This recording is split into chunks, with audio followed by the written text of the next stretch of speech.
Bonjour, Benoît Paré, je suis président du Centre de traitement de la biomasse de la Montérégie. C'est un site qui a été construit en 2004 et il y a un nouveau propriétaire depuis 2012. Moi, je travaille ici depuis les 6 dernières années à traiter près de 60 000 tonnes de matière organique par année.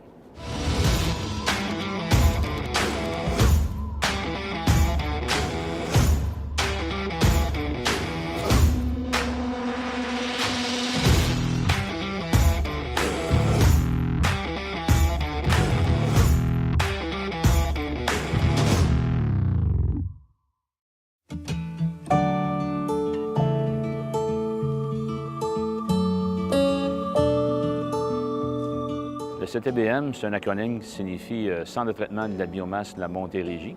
Donc, c'est un complexe de traitement de matière organique. C'est une station d'épuration d'eau usée forte charge. Donc, c'est un procédé physico-chimique conventionnel. On traite principalement des matières qui proviennent du secteur agroalimentaire. Donc, c'est de la digestion en type aérobie. Donc, on utilise des bactéries pour digérer la matière pour produire un engrais fertilisant.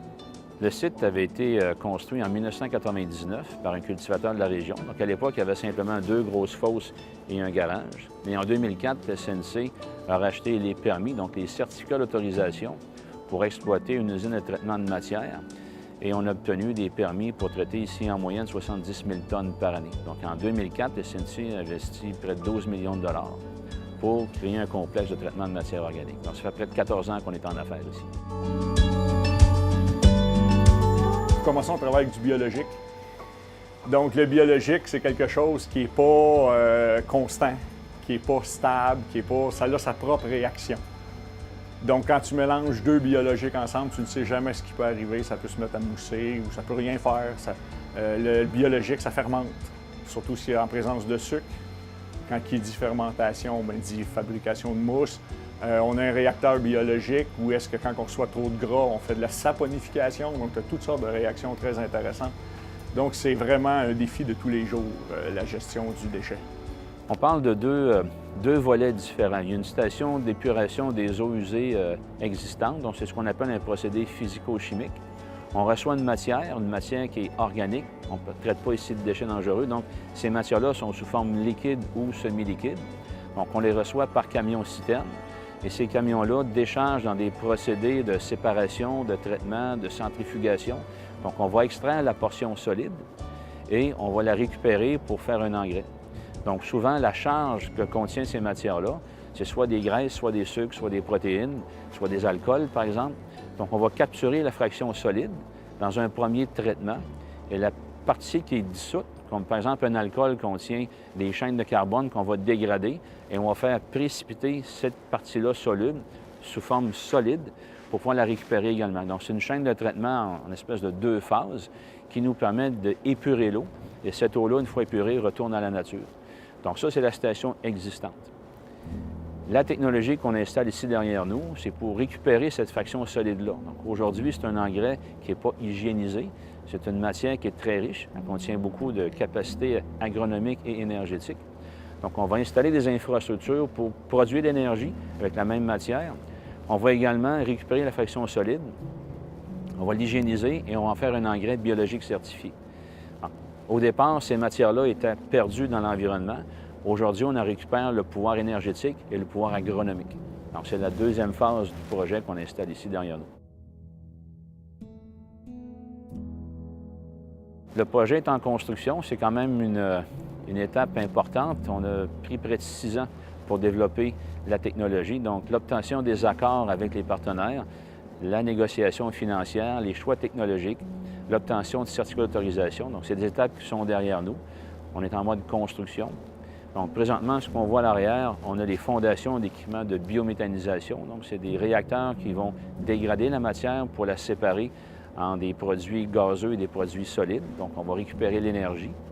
Et il y a également une usine de fabrication d'engrais, donc un bâtiment qui va recevoir des matières pour pouvoir les transformer et en récupérer la valeur énergétique et agronomique.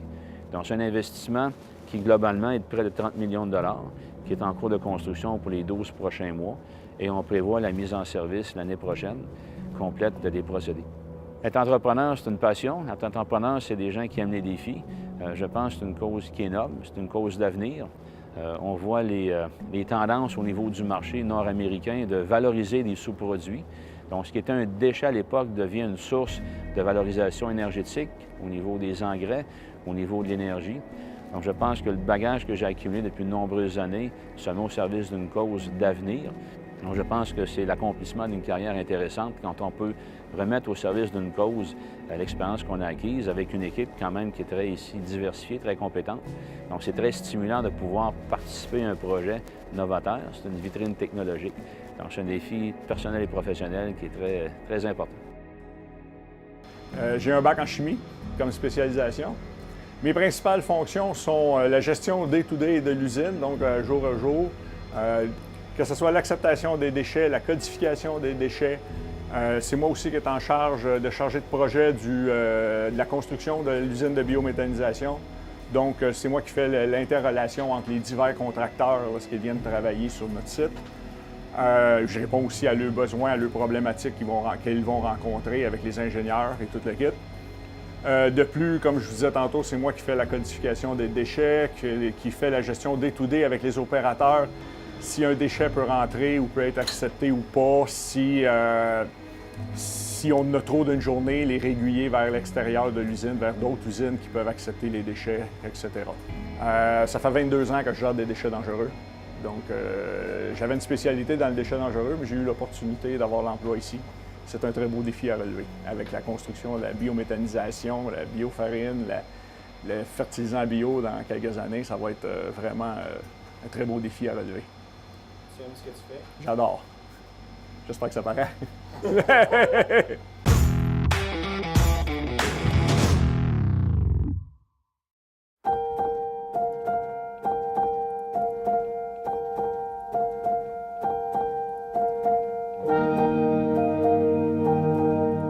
Il y a beaucoup de compétition sur des technologies alternatives parce qu'évidemment, les gouvernements investissent dans les nouvelles filières, que ce soit en Ontario où on subventionne la production à la ferme pour de la biométhanisation à raison de 16-17 sous le kilowattheure, que ce soit le gouvernement provincial qui finance beaucoup des projets municipaux à hauteur de grandes subventions pour favoriser la gestion des matières organiques. On compétitionne contre la valorisation agricole qui est beaucoup moins dispendieuse. Hein. Nous, ici, on transforme une matière. Le milieu agricole va simplement le valoriser au champ, donc sans les mêmes transformations. Donc, on peut aussi prendre des matières intéressantes pour la nourriture animale, donc des produits alimentaires déclassés sont donnés en nourriture animale. Donc, on imagine que c'est simplement une substitution de nourriture, alors qu'ici, on doit investir des millions de dollars pour valoriser la matière.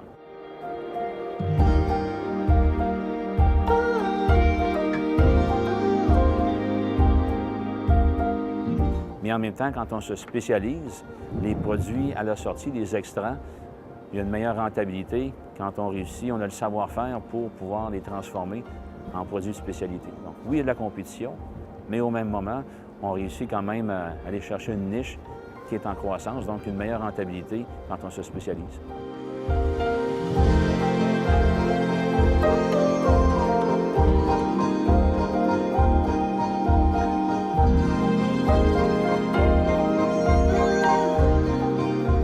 Mon but ici, dans le fond, c'est d'épurer toute la matière organique dans l'eau, dans nos boues, on en reçoit des intrants dans notre eau à traiter.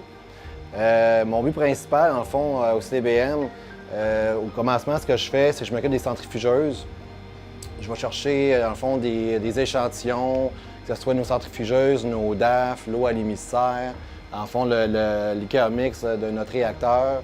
Je fais par la suite les paramètres d'analyse pour respecter les normes de rejet. Dans le fond, j'optimise tout notre équipement, les DAF, le réacteur, l'oxygène, température, centrifugeuse. Je m'organise pour que tout soit vraiment optimum pour avoir une meilleure qualité possible. Par la suite, je vais vous montrer, dans le fond, sur le SCADA, les différents équipements. Vous avez ici, dans le fond, la salle de réception, où les truckers, dans le fond, ils viennent domper leur liquide dans un bassin de réception. Ce liquide-là est envoyé dans un bassin de stockage pour la centrifugeuse. Vous avez ici, dans la deuxième page, le dessin de 2 centrifugeuses. Le but principal des centrifugeuses, c'est de déshydrater le liquide, de soutirer le liquide des boues. La boue déshydratée tombe dans un convoyeur qui, par la suite, est envoyé dans des bennes, qui est envoyé dans un fond en valorisation. Donc, le liquide qui sort des centrifugeuses, qu'on appelle un centra, est envoyé dans un bassin d'égalisation, qu'on appelle le bassin 22. Ce liquide-là est pompé dans un aéroflottateur, qui est notre traitement primaire. Le but de ça, c'est d'enlever une charge primaire. Dans le fond, la première charge, quand on était à forte charge, on va en enlever une partie. Les bouts retirés, dans le fond, du DAF primaire, est envoyé en tête de traitement pour être par la suite recentrifugé. Le liquide, qui a été épuré par un DAF qui est en fond un système de physico-chimique, est envoyé dans notre réacteur. Le rôle du réacteur, c'est qu'on envoie de l'oxygène pour nourrir les bactéries. Les bactéries vont oxyder la matière organique, qui est le phosphore, ammoniac, DCO.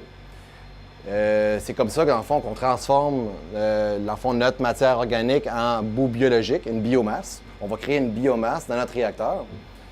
Par la suite, ce liquide-là qu'on appelle, dans le fond, la liqueur mix. La liqueur mix est envoyée dans un deuxième DAF secondaire. C'est le même principe que le premier DAF. Séparer les bouts de l'eau avec des systèmes physico-chimiques, un coagulant, un polymère. C'est le même principe, encore des racleurs. On envoie les bouts dans un bassin, le liquide dans un autre bassin. La boue, qui est rendue une boue biologique, est envoyée en tête de traitement, qui est elle aussi recentrifugée par les centrifugeuses. Le liquide est envoyé dans un RBS, qui est en fond un traitement biologique mais séquentiel. Ce liquide-là est vraiment épuré. On peut l'envoyer dans un bassin de stockage, un bassin qui va servir d'autres services pour l'usine au complet. Par la suite, ce liquide-là est envoyé à l'émissaire.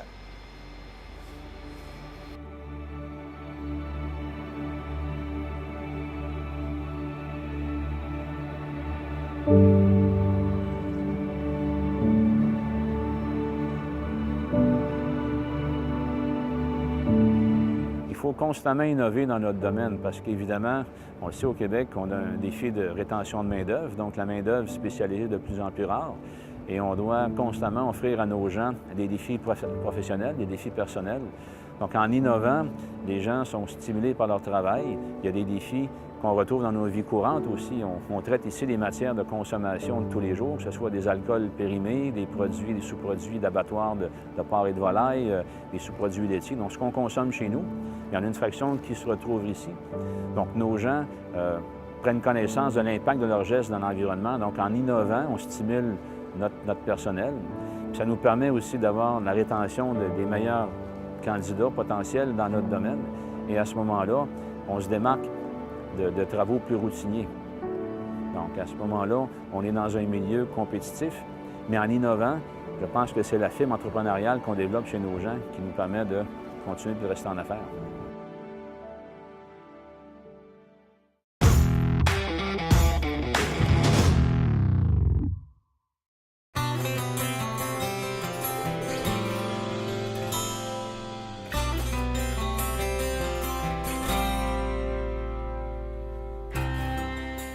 Les difficultés sont quotidiennes, c'est un casse-tête permanent. Je ne vais pas faire de thérapie ici, mais simplement mentionner qu'on vit dans un milieu très réglementé. Donc, que ce soit au niveau de la réglementation pour la gestion de nos matières, que ce soit au niveau des permis pour l'exploitation au niveau du territoire, les relations avec le voisinage, tous les contrats légaux, les contrats commerciaux, toutes les clauses financières nécessaires à exploiter un site. Donc, l'ensemble de la documentation nécessaire à l'exploitation d'un site comme celui-là, c'est un travail qui est presque permanent. Donc, pour pouvoir rester en affaires, il faut être alerte, il faut s'entourer d'experts. Il y a des frais, évidemment, mais le respect de la réglementation ici, c'est fondamental. Donc, quand on a de la traçabilité comme valeur d'entreprise, on investit dans nos infrastructures pour être certain de démontrer à nos clients que les matières sont gérées selon les normes. Et ça a une valeur supérieure que juste faire de l'élimination de matière. Donc, ça nous force à innover constamment pour rester à l'affût de toutes les réglementations nécessaires. Je déteste, je ne serais pas capable d'être un commis de bureau, assis derrière son bureau, faire la même chose tous les jours, étamper des documents, je ne serais pas capable. Moi, ce qui relève ma journée, c'est avoir quelque chose de différent qui se passe. Puis ce qui est le fun, c'est tous les jours, j'ai des nouveaux déchets qui apparaissent, qu'il faut que j'analyse, qu'il faut que je réfléchisse à l'effet que ça peut avoir dans notre process. Est-ce que c'est bon pour nous? Est-ce que c'est pas bon pour nous? Etc. OK. Ça, c'est vraiment notre process de A à Z, c'est-à-dire de l'entrée du process jusqu'à la toute fin, ce qu'on rejette à l'émissaire. Donc, l'entrée, c'est vraiment notre matériel qui est constitué à peu près de 3 à 4 de matière en suspension. C'est des bouts que nous recevons régulièrement. Et ces bouts-là sont passés à travers une centrifuge. Une centrifuge, c'est un appareil qui sépare les solides des liquides. Donc, on a le solide, la phase solide du matériel et on voit ici la séparation qui est le liquide. Le liquide est envoyé vers un bassin qu'on appelle le bassin d'égalisation. Ce bassin-là est passé à travers un autre DAF, un DAF. Le DAF, c'est une unité Dissolved Air Flotator. Le Dissolved Air Flotator, c'est un terme anglophone on pousse des microbulles dans le fond du bassin pour faire relever le solide, parce que lorsqu'on rajoute les chimiques, on sépare une autre fois les restants de solides des liquides.